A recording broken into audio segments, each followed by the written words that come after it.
آپ نے سنا ہوگا حضور نے سورہ رحمان کے بارے میں فرمایا ہے، سورۃ الرحمن عروس القرآن، یہ سورہ رحمان جو ہے یہ قرآن کی دلہن ہے۔ جیسے دلہن کو آپ خوشنما لباس پہناتے ہیں، آراستہ پیراستہ اس کو گہنے اور اس کو زیور پہناتے ہیں، تو جس طریقے سے سجاتے ہیں آپ دلہن کو، اللہ تعالیٰ نے ایک سورت قرآن مجید میں یہ ایسی رکھی ہے سورہ رحمان کہ اسے خوب سجایا ہے۔ اس میں الفاظ کا در و بست، اس کا اپنا ایک ڈیوائن میوزک ہے۔ وہ تو اللہ تعالیٰ قراء جو ہے خاص طور پر مصر کے قراء، اللہ تعالیٰ ان پر رحمت نازل فرمائے، ان کی خطاؤں سے درگزر کرے۔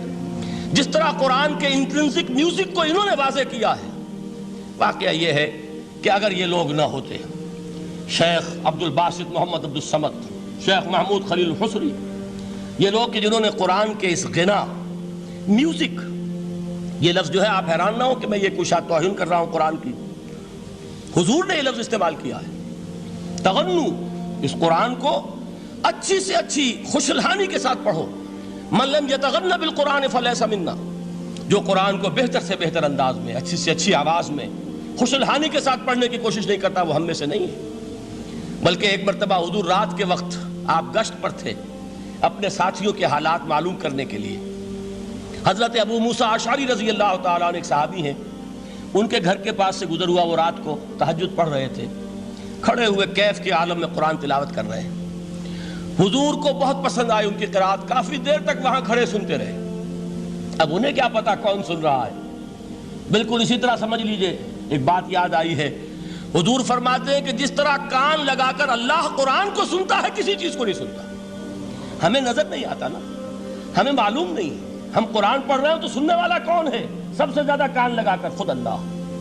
یہاں اس لیے مجھے یاد آیا کہ ابو موسیٰ اشعری کو کیا پتا تھا کہ کون سن رہا ہے۔ وہ اپنی کیفیت میں نماز میں تہجد میں قرآن کی تلاوت کر رہے تھے، اور ظاہر بات ہے ان کے گھر ایکڑوں میں بنے ہوئے نہیں تھے، ایک ایک کمرہ، ایک ایک کوئی حجرہ، ایسے ہی تو گھر تھے نا صحابہ کے۔ لہذا حضور پاس سے گزرے، آواز آئی، کافی دیر سنتے رہے۔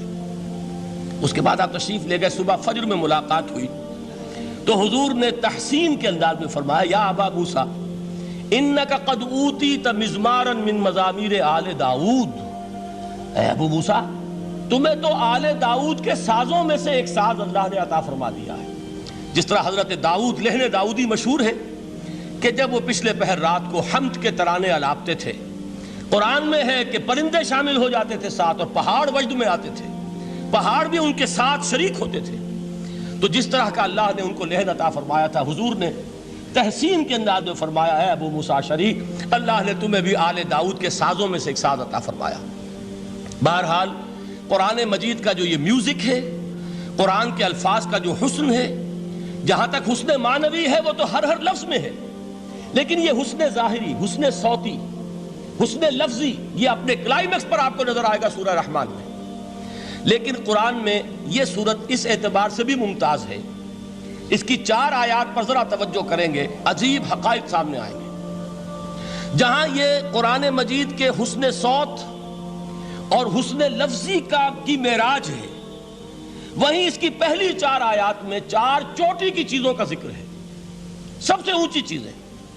پہلی آیت کیا ہے؟ الرحمن، ایک آیت ہو گئی۔ رحمان کیا ہے؟ اللہ کا نام ہے۔ کبھی آپ نے غور کیا اللہ کے ناموں میں سب سے پیارا نام کون سا ہوگا؟ رحمان۔ کیوں؟ اس کا مادہ کیا ہے؟ رحمت۔ ہمیں سب سے بڑھ کر جس چیز کی ضرورت ہے وہ کیا ہے؟ رحمت خداوندی۔ نام اچھی طرح سن لیجئے اس حضور کے قول کو۔ حضور فرماتے کوئی شخص جنت میں مجرد اپنے عمل کی بنیاد پر داخل نہیں ہو سکے گا جب تک کہ رحمت خداوندی دستگیری نہ کرے۔ کسی صحابی نے بڑی ہمت اور جرأت کا ثبوت دیا کہ پوچھ لیا، کیا حضور آپ بھی؟ جب آپ نے فرمایا کوئی شخص داخل نہیں ہو سکتا جنت میں محض اپنے عمل کی بنیاد پر جب تک کہ رحمت خداوندی جو ہے وہ دستگیری نہ فرمائے۔ پوچھا گیا کیا آپ بھی؟ آپ نے فرمایا ہاں میں بھی۔ آپ انداز کیجئے کہ اگر محمد الرسول اللہ بھی رحمت خداوندی کے ضرورت مند ہوں تو تاب دیگراں چہ رسد، ہماری تو سب سے بڑی ضرورت رحمت خداوندی ہے۔ اب یہ رحمت جو ہے قرآن مجید میں اللہ تعالیٰ کی یہ شان 2 الفاظ کے ذریعے سے آتی ہے، رحیم اور رحمان، اور کوئی مادہ نہیں ہے جس سے 2 نام بنتے ہوں اللہ کے۔